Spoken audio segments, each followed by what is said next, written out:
Okay, I believe it has started recording. So welcome everybody, and thank you for coming to the Virtual Storytimes and Programming webinar. This is not my cat, by the way. I just put in a bunch of photos of things that make me happy in this PowerPoint because today's PowerPoint is actually, and webinar is going to be pretty informal and is mostly just a discussion time for all of us to share and reflect and think about what we're doing. Before we get started, just to let you know, this is being recorded. We will be posting this on our Vimeo channel, and I'll send that link out afterwards on Wired. And if you have any questions at any point in time, please do feel free to put things in the chat box, or you can also unmute yourself if you would like to just talk and contribute your comment that way. But I will be monitoring the chat box, so feel free to put anything into there. And there are a couple of links that I have in the resources section, so I will put that in the chat box so you guys can click on it, but it will also be available afterwards in the Vimeo description and when I share the slides out. So these are the questions that I wanted to go over with you all today and have us all brainstorm together. So virtual story times, I know that a lot of you are doing this. What setup do you have? Technology-wise, how are you guys doing this? Do you have a makeshift tripod? Are you roping in another person to serve as your tripod? What's the learning curve with that so far? And then also taking some time to reflect on what you've learned and what's worked and what hasn't worked, what your patrons seem to really enjoy, what you seem to really enjoy, how you've adapted to a new format. And then having some time to talk about other kinds of virtual programming and also to see what kinds of support you all might need. So please do feel free to contribute any thoughts along those lines, but we will have time to discuss that as well. Also, all these pictures are from Unsplash. If you're ever looking for public domain Creative Commons pictures, Unsplash is a great way to find those. So the first thing to discuss is tech setups. How are you guys doing your virtual programming? What sorts of tools are you using? I know that a lot of phones these days actually have pretty good video quality and sound quality. So I've heard a lot of people doing iPhones, iPads, computers, tablets, what have you, and have been able to do that pretty well. Homemade tripods or a camera holder. Some people just have stacked books to make it the right level that they need it to be. And then as well as posting platforms. What are you all using?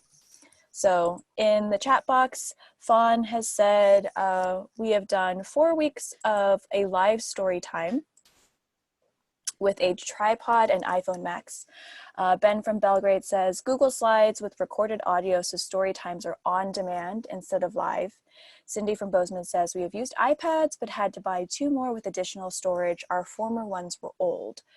Brittany from Lewistown says, I'm using our Surface Pro tablet, just set up on a few stacked books on a bookshelf, posting on Facebook Live. Shannon says, I'm using Facebook Live using my personal iPad and a stand at my house. So Kirpa says, we've done 6 virtual story times. My husband films me with a video camera on a tripod. He connects the camera to Facebook and we do a live story time that way. I'm lucky to be married to a tech guy. Oh, that's great. And thank you to your husband for working so hard on that. Weston says an iPhone and desktop video editor. Shannon says it's been much more popular than I expected. Yeah, some people have mentioned there's been more interaction than they thought there would be. Let's see, Fawn says, I have learned to start with the same song to start and end with sign language. So that's really great. And then Cindy says, I agree. I think our patrons are very happy to see us. Awesome. So it sounds like people are kind of using not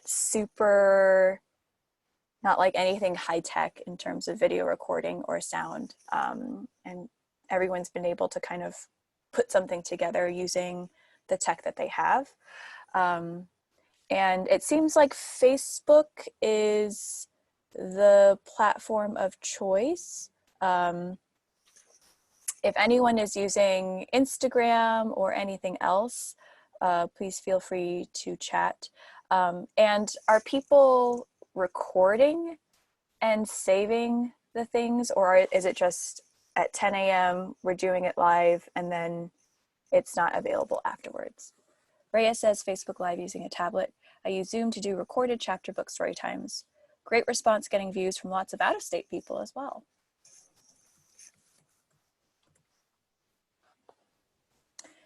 And then Cindy says, we'd like to get links on our website for those folks who aren't on Facebook.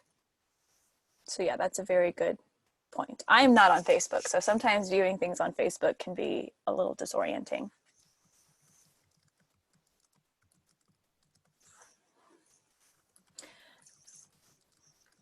And then Shannon says, her sessions are currently available afterwards on Facebook, but will delete in June per many of the publisher's directions. Yes, and Cindy says, remember, we have to take down all story times by the end of June. Ben says, ours are archived on our website, but I'm using links to authors reading their books, so I'm not using any copyrighted materials. And then Fawn says, we have 615 views from last week. It's a lot of views. Rhea says, we are recording and plan to remove them around June. So yeah, I'm glad you guys are paying attention to copyright and to all of those things. That's been another discussion about doing virtual story times, the issue of copyright. And there are a lot of really great articles that talk about the ins and outs of copyright and recorded story times and that sort of thing. And I've linked those in a slide at the end so you can take a look. Unfortunately, you know, there's no one who can definitively say, yes, this is okay to use, or no, this is not okay to use, except for the author themselves. If you contact the publisher and they give you explicit permission, then it is probably okay. But if you have any questions about copyright, please do look at those resources I'm linking at the end, and you can sort of make a decision based off of those. Brittany says, I've been deleting videos from last week when I poach each week, so they aren't archived for more than a week. So that's another way of doing it. And if people don't mind sharing any links to story times that they have done, I'm not sure if everyone on this call is doing story times, but if you're not doing story times virtually, you know, and if you're not comfortable doing it, you absolutely do not have to do it. There are so many story times that are being recorded and people would love to have the views. So you could totally link to what other librarians are doing and share that out with your community. Shannon says, I have been choosing books only from publishers who have explicitly said that their books can be read online due to COVID. So that's a really good way to make sure that you have permission. People who have said, yes, you can use this. Any other thoughts about tech setups? Any notes or, I don't know, things that you've learned?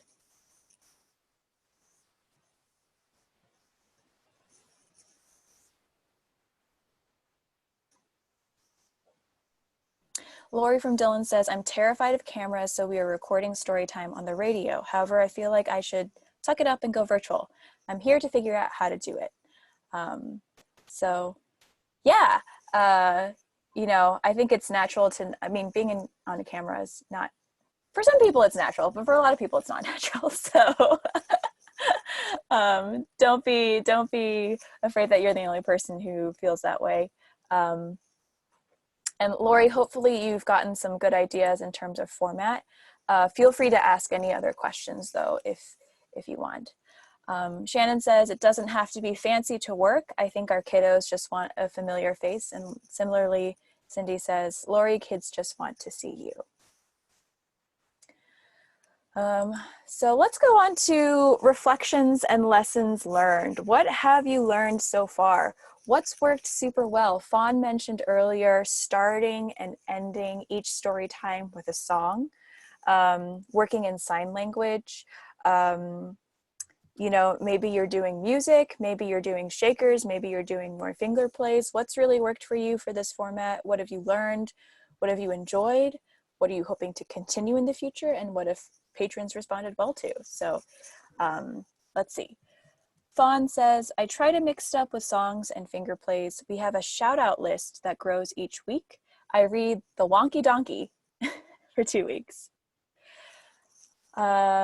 And Fawn, I'm not sure what a shout out list is, so if you don't mind describing what that is, or maybe other people know what this is, but Cindy says, I think it's important to get the light and the angle right, just a little bit of practice beforehand. Yeah, something I've seen in other webinars is people do practice sessions where they just Facebook Live with some friends, and then friends give them feedback about, you know, this is what I can see of your area.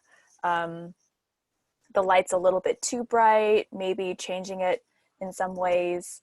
And then, you know, especially if you're using props, it's important that you use the props in a way that people can see them clearly. Fawn says a shout list is a list of children that we say hello to for just first names. Oh, that's a really good idea. For people who are watching regularly, that's a really nice way to connect with them. Sherry, oh hi Sherry from North Dakota, thanks for joining. Working with a microphone, watched many videos where we can't get the sound high enough. So that's a really good point, and that's another way that another thing that you can test with some friends, being like, can you hear me if I'm singing and if I'm talking? Cindy says, I watched a bunch of virtual story times first and looked at what I liked and didn't like. So that's a really good way to figure out how you want to format things. And to also figure out what you're comfortable with by just watching what other people are doing and borrowing from their ideas.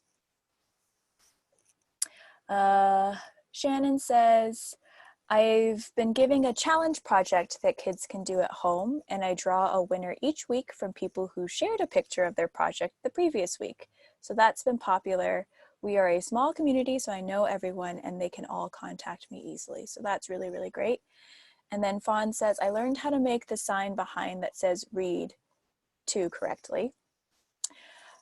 Brittany says, I haven't tried a lot of new songs or finger plays. I'm worried I'll mess up the words or melody, and I don't have any kids there with me to get me back on track. It's been a good time for tried and true classics. And I think sometimes this has also come up in a few other webinars I've attended, the pressure of when, especially if you're recording something, to make it perfect. And you know, hopefully you all aren't putting that kind of pressure on yourselves, because, you know, sometimes in regular story time, you mess up the words or you forget the words, and, you know, it's totally fine. And you can even just be like, I've forgotten the words, so we're going to stop this song and move on to something else. So I don't think you have to worry about making things perfect. And it's just more important that you have that time and space for the kids and for your patrons. Fawn says, I have a flip chart to help with the order and words. So that's a really great way to keep both you and the people who are watching on track.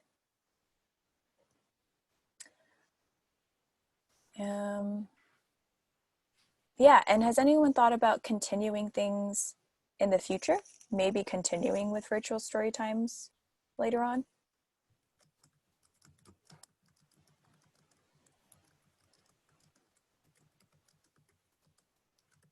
Fawn says, just be yourself. That's the most important. 1 week I recorded sideways. Yay. Oh, hey, Cindy. Let's see. Cindy says, I think we need to until we can do the real thing again. And Cindy, just to let you know, your mic is live. So if you prefer to talk, feel free to. But you can also unmute yourself if you like.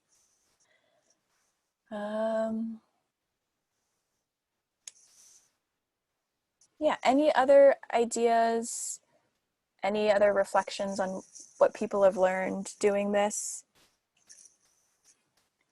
Shannon says, my director wants to continue to do at least once a month until this is over. I will definitely continue until we can be back in person. Benjamin says, we are going to leave ours up even after we restart programming, most likely. Rhea says, we've discussed continuing if possible. Fawn says, I have adults saying that they love it in the community. Kirpa says, I would like to continue virtual story times past June, but not sure how that would work with publisher permissions. So yes, that will be another interesting thing to look at, seeing what the publishers say once COVID ends. So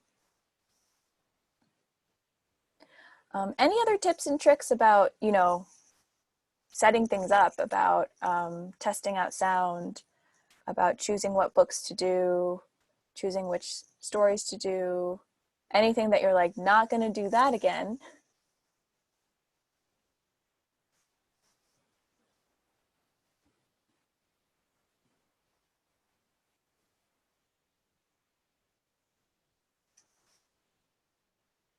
And again, going off of Cindy's suggestion of watching a bunch of story times, there are so many out there now. Probably if you just Googled any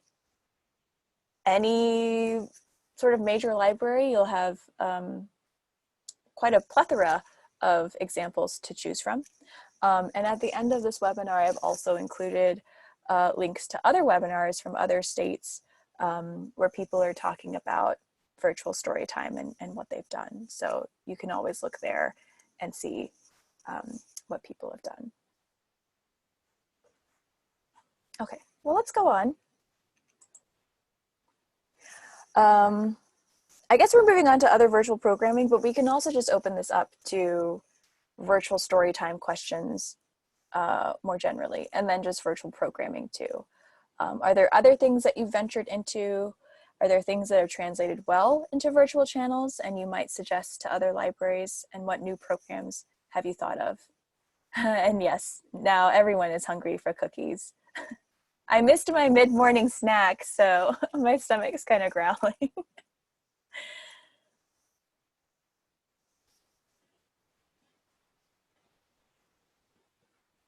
Video ads for programs. Yeah, as people become more comfortable with video recording, that might be something else that you can explore once the weirds are over.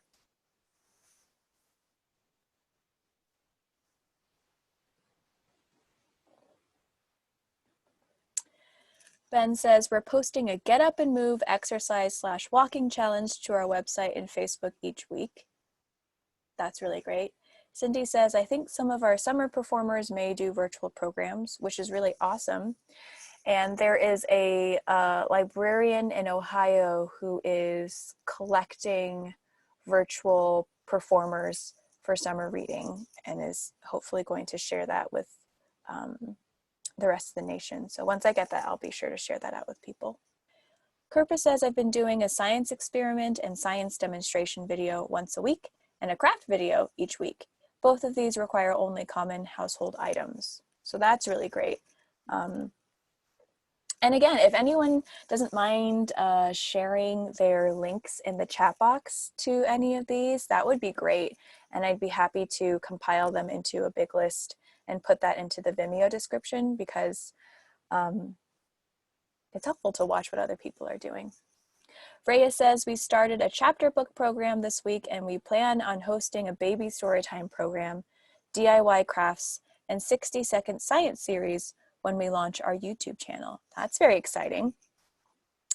Brittany says, I lead a teen writers workshop and have struggled to translate this to an online platform. I've posted writing prompts and lessons on a WordPress blog and have considered Zoom workshops, but haven't had a lot of interest, so it is a work in progress. Any ideas from other librarians who lead writers groups would be greatly appreciated. So that's really cool. If anyone has ideas on how to do that, that would be really great.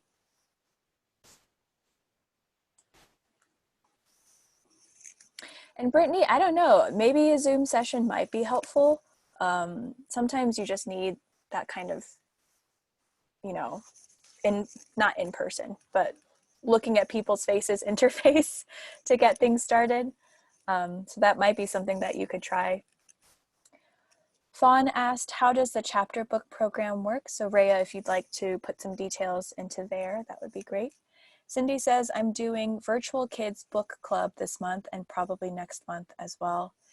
Ben says, we've posted short STEAM videos with at-home or further research prompts. Bozeman's starting a Lego challenge each week.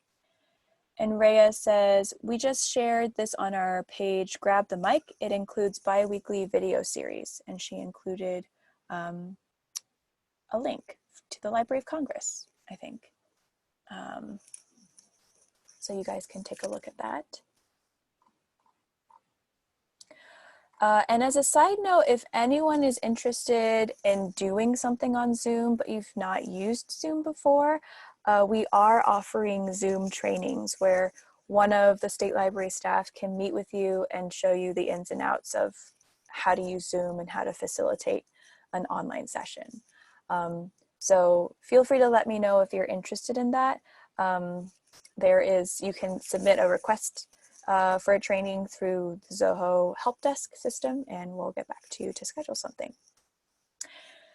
Carrie says, I lead a walking book club on a quarterly basis and wondered how the virtual book club participation has worked out. So I do know a couple of libraries have done virtual book clubs already. So if anyone would like to talk about that. Carmen says from Bozeman, the fantasy short story chat. So it's happening Wednesday at 7 p.m. tomorrow. Oh, hi, Pocky. This week we will be reading a story titled Little Daylight by a man known as the grandfather of modern fantasy, George MacDonald. So you can join in. Carmen put the links in the chat box if you'd like to. She put in an email. So you have to email jcarlson@bozeman.net for the Zoom meeting link. And then she included the story link and the audio version. Ben included links from Belgrade. Here are our STEAM videos and our story times, but he needs to go back and fix the formatting of the first couple because they tweaked the presentation platform. So you can check that out there.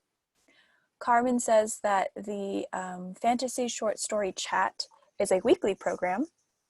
So that's awesome. If you miss it this week, you can check back next week. And then Rhea says, the chapter book program, we pick a book and read 2 chapters aloud a day. This week is a more graphic novel style, so I record the book view and they just hear me read. Last week's was like a regular story time where they see me and I show pictures as they come up. So that's super cool.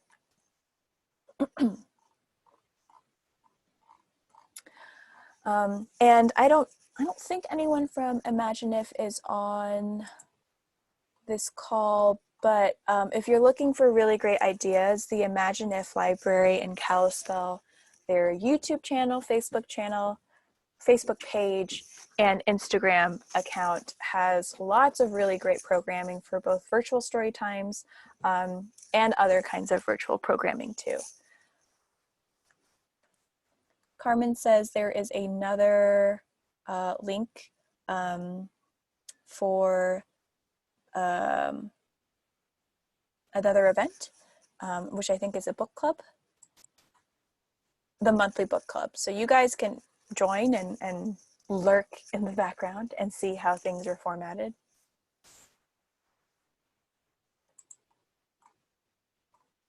And thank you all for sharing links. This is really helpful. I think it's really great for people to see other examples. So keep those links coming if you have others that you'd like to share.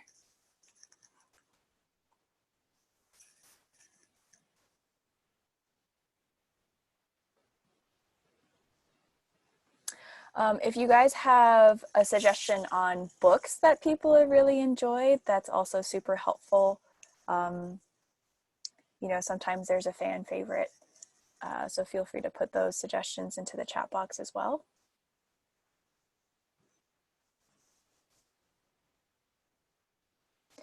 And then are there any challenges with virtual programming that you guys are having issues with, or with like the brain fund to think about?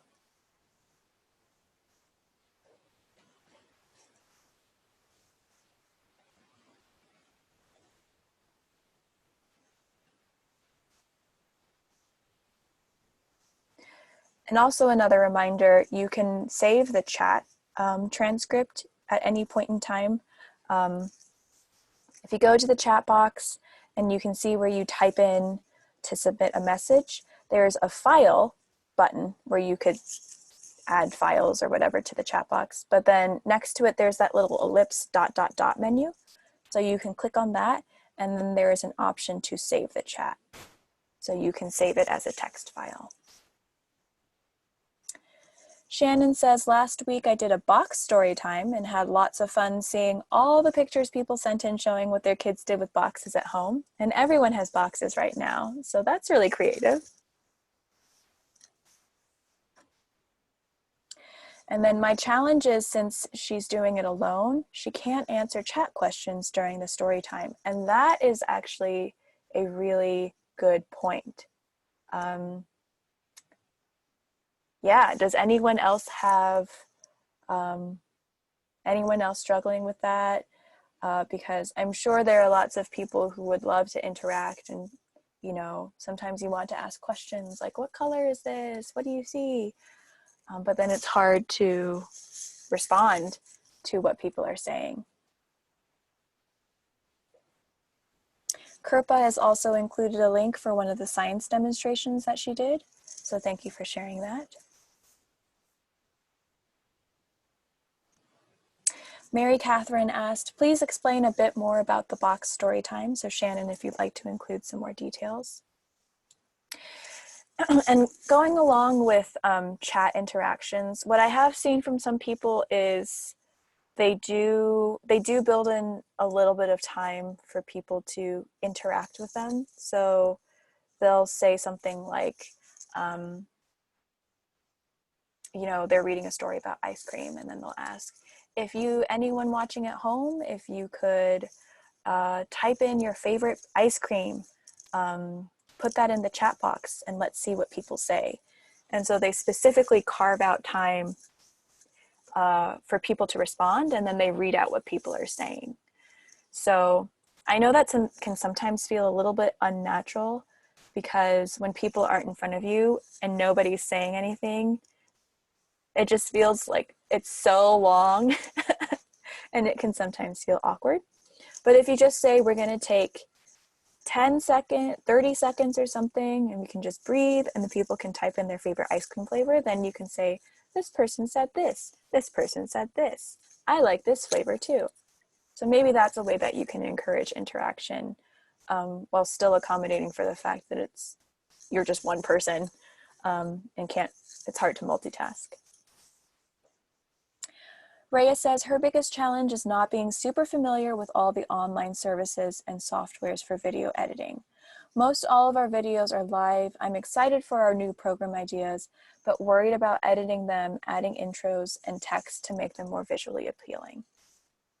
And I think that's a good point. I think I don't really have a lot of experience with video editing. What I've heard about it is that it can be quite involved. Even doing something kind of similar, kind of simple, can be time consuming, especially with the learning curve in the beginning.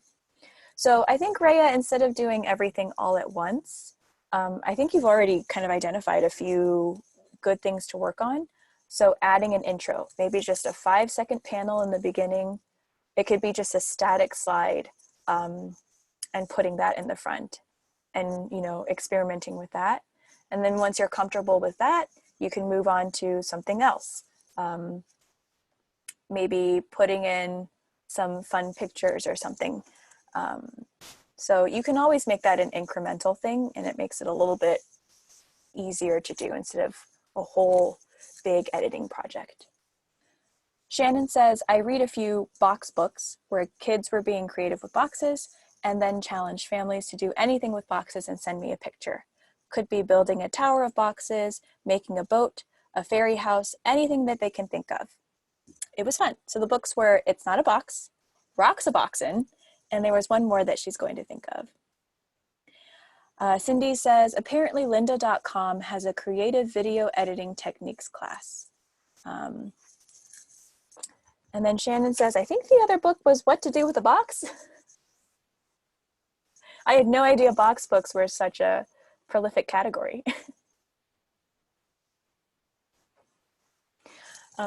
So Cindy, thank you for that recommendation of creative video editing. And I'll also take a look and see if there are any other free options available and send those out. So let me make a note to myself to do that. And then Rhea says, I have box of texts on hold on Libby.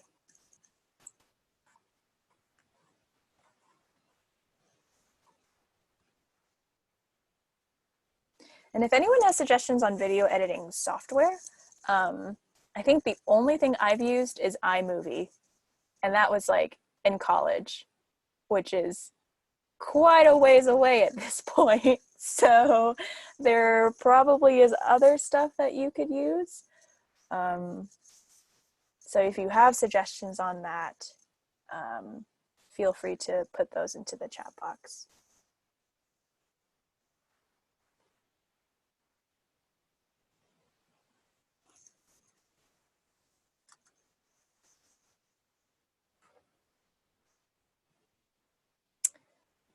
Time for cookies yet? I wish I could give you all cookies. I do have plans to make banana bread later on today. If there are other themes that people want to suggest, so the box idea was great from Shannon. If other people have had successful themes, that would be really cool. Oh, Sherry says, maybe a virtual recipe exchange, then I can get cookies. So that'd be fun for us to do, but also to do with your patrons. I've actually received a few chain emails from friends asking for recipe ideas. So that's definitely something.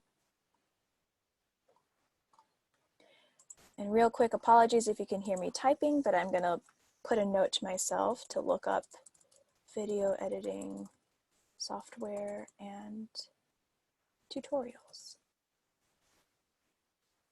Shannon did a rainbow fish story time that was really popular.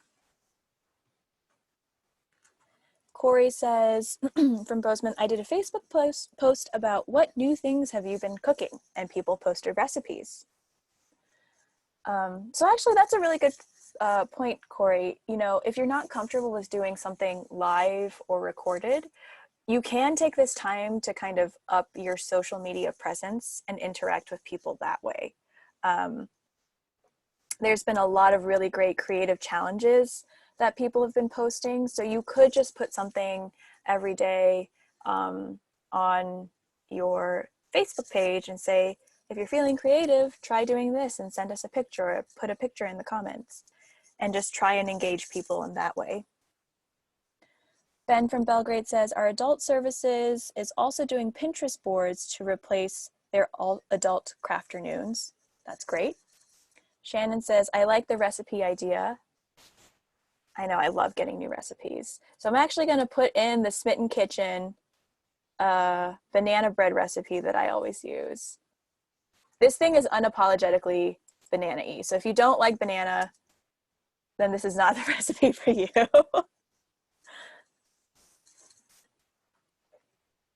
And then Corey says, regarding the recipes, our post said something kitschy, like feeling stir crazy. I think that's great. Everyone loves a good pun. Carmen says, I am not much for recording myself, so I have done a couple of challenges on Facebook that turned out pretty good. Awesome. So Carmen, if you want to put those challenges in the chat box, other people might be able to use them. Kirpa says, our teen and adult services librarian has been doing virtual trivia, which has been extremely popular. Yes, there's actually quite a few apps or websites that have trivia set up already. You know, I think there's actually a bunch of trivia that's pretty timely. So I know that there's a Tiger King trivia, if you guys have watched that on Netflix. I can't remember the name of this. I'll try and look it up afterwards and send it to you all. But they have trivia questions already created and set up, which I don't know about you all, but that's always been the stressful thing for me whenever I've had to do trivia, is I'm like, I have not a very good idea of what knowledge is, it's reasonable to expect people to know. Jody says, I highly recommend the Smitten Kitchen double chocolate banana bread, though she's enjoyed the jacked up banana bread as well. So yes, I love the Smitten Kitchen. That's usually where I go when I'm looking for a new recipe to try out. Carmen says, I need the Tiger King trivia. Okay, I'll try and remember where I saw that and send it to you. I have not watched Tiger King, but I've heard a lot about it, and it sounds like a doozy of a show.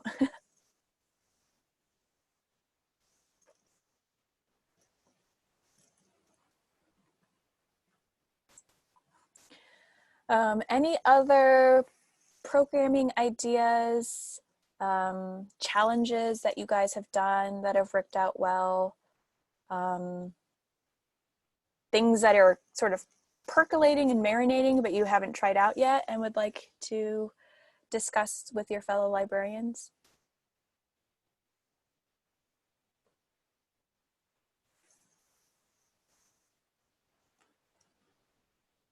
And also cookie recipes, of course, if you'd like to share.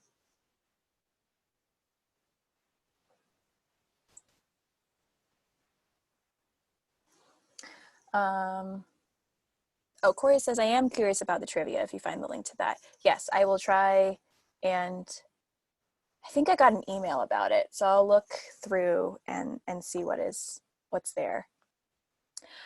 Ben says, we are also posting a poem each day on Facebook and Instagram for the National Poetry 30/30 Challenge, and they've had fairly good responses. That's really great. Rhea says, escape rooms seem to be very big right now. Oh, escape rooms? I have no idea how you do that virtually. That's really cool.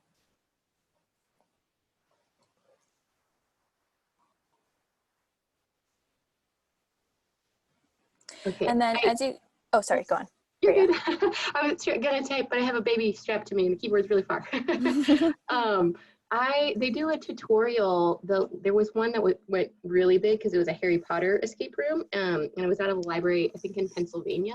And she did a tutorial on YouTube, and they use Google Docs, and you make it like you're making a quiz, but then you can build doors and have it go back to the same thing, and they're really cool. But I don't even know where to start with them because there's too many choices and too many things. But I don't know if anybody else has done them yet, or has tips for escape rooms, because we love those. That's super cool. Lori says that they've done an escape room every year. So Lori, I don't know if you have thoughts on if that could translate digitally to the Google Docs format. That's really interesting. And then Ben did put the link to the Harry Potter digital escape room in the chat box if you guys wanted to try that out.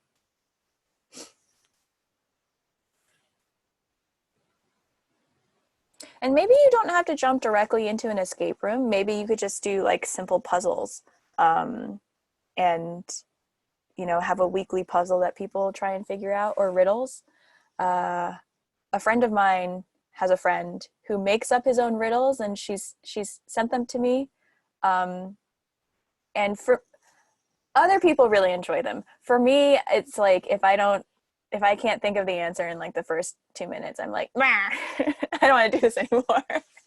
But some people like, mulling things over and thinking about what the answer could be. So that could be something that you try out. Carmen says, here's my online arts and crafts post. So you can take a look on the Bozeman Facebook page and look at that. And then on this slide, I just wanted to see if there was any additional support or information that I could provide, or that you guys have questions on, or anything that's sort of coming up as we all think about virtual services. And then Jody says, I'm curious at which phase of the process or which proclamation from the governor you imagine reinstating face-to-face programs. We typically hold our summer story times outside, which feels safer than indoor programming, but I am still hesitant to gather people together and share egg shakers, etc. I already have patrons anxious for the return of regular story time, but my instinct is to hold off for some time. Yes, and at the COVID-19 meetup tomorrow, this is what we're going to be discussing. There's been a lot of chatter about how to reopen, when to reopen, um, and there's a lot of conflicting information and a lot of pressures on both like national and local levels to keep on social distancing or to reopen right away. So that's definitely something that we're all going to have to think about. Um, I think what I've seen so far, and we're still collecting information to share with you all tomorrow, but it seems like most people are planning for stages. So, you know, stage one, these are the services that we're doing for these reasons, and this is how we're going to do them. And I think that's like the bare minimum, maybe resuming curbside or maybe having like scheduled people in the library to use the computer or to apply for unemployment or something like that. And then stage two, stage three, stage four, each of those kind of go a little bit further towards the goal of like totally reopening. I think the other thing to consider is that we might have to bounce between stage one, stage two. Maybe we go to stage three. Maybe you go back to stage two. So that's another thing to consider because, if we do reopen and there's another wave of cases, we might have to implement social distancing again. And who knows if that might happen or not, but I think that's something that's good for people to be prepared for. So I think that's how a lot of libraries are starting to approach this conversation, where they have various stages and they have reasons why they've determined which service goes in which stage. And, because people are going to ask about that. So Ben says, I'm planning to hold my first set of in-person story times 2 weeks in a row with signups so they reach more people without crowding together too much. Yeah, and hopefully this idea of like how to best do story time is within the larger context of how to reopen the library, because it's all going to be sort of a package deal. And Ben says, not now, just in a while. That's what he's planning on doing.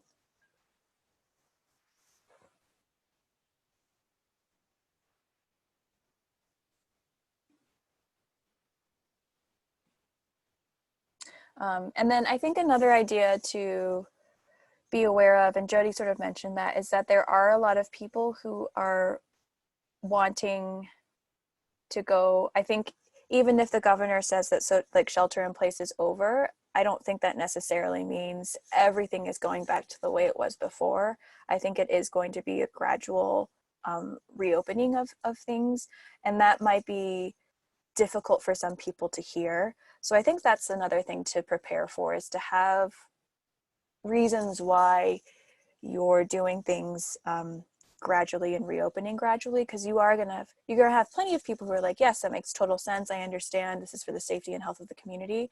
But you are gonna also have people who are like, oh, I thought we were just gonna go back completely to how it was right away. So that's just another conversation to be aware of that you'll probably have to have.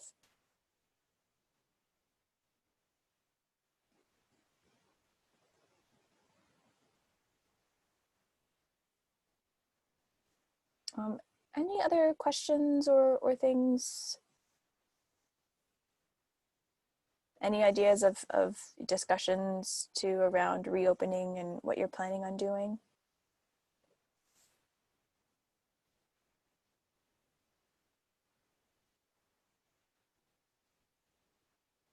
And it's part of this staged process. What you could do with story times is it's a mixture of both virtual and in-person things, where maybe you have 3 or 4 families who come in person, but then you're still doing Facebook Live, so that the people who weren't able to sign up could still watch it. And maybe that would be interesting too, because you would have an audience at the story time as well.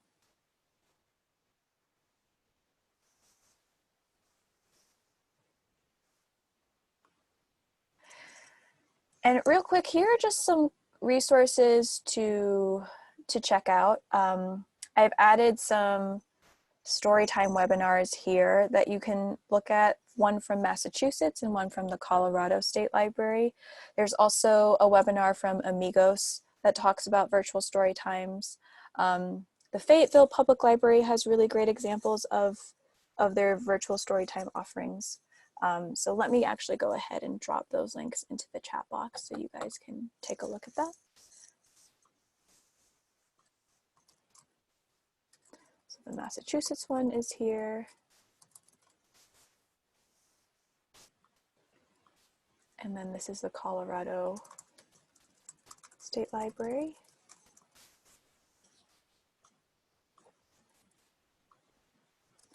Here is the Amigos resource list.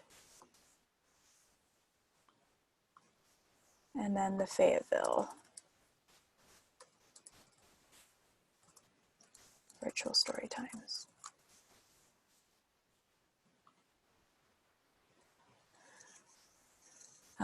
There was a question, Mary Catherine asked, are any of you doing curbside deliveries at this time? And Jody from Red Lodge says, I thought that when it seems safe to return to curbside, we could also distribute make and take crafts or Lego kits, STEAM kits, etc., etc. Fawn says we are offering curbside. Val says we are placing items outside for pickup in Chinook. So yeah, some libraries are offering curbside, some libraries aren't.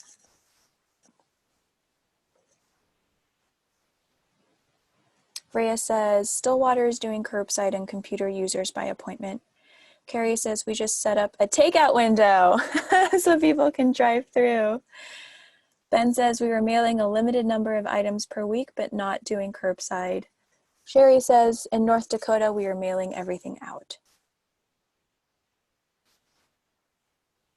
Carrie, I just love the idea of a takeout window for books.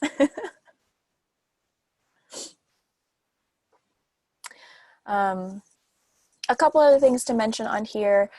So there is a NAC meeting on April 23rd. The NAC is the Network Advisory Council, and it's one of the advisory boards for the Montana State Library. So they're going to be talking over quite a few things at this meeting. You're welcome to contact your representative or attend online. The Aspen event for that is listed in the Aspen events calendar, and that's where you can also look at meeting materials and the agenda. One of the things they'll be discussing is online tracking programs. So if you have opinions on that, feel free to let me know, but also feel free to contact your NAC representative so that they have that information so they can properly discuss. And to give you an idea of where that conversation is at, we've done a bunch of research on both Beanstack and Read Squared, and we've sent that information on to the NACs. The NAC's going to discuss it, and then it will be sent on to the commission for discussion as well. So the timeline is a little bit, I think maybe first week of May is when we'll start making decisions, but right now everything is still in discussion mode. So this is the time to submit your opinions and ideas and preferences. So again, please feel free to email me about that or to contact your NAC representative.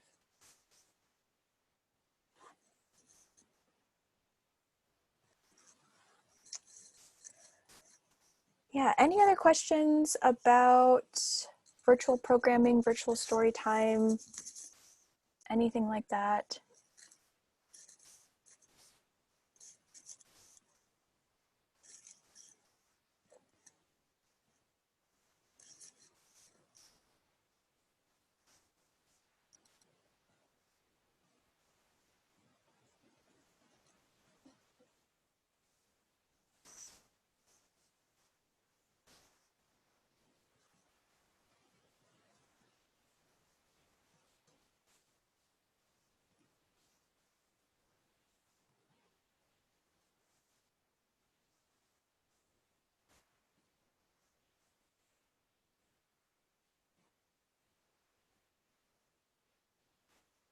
And as I mentioned on this slide, I will be adding, there's a lot of things that are coming through my email, and so I will be adding new resources into the COVID guide in the providing alternative services section. So there's already some stuff in there that you might find helpful,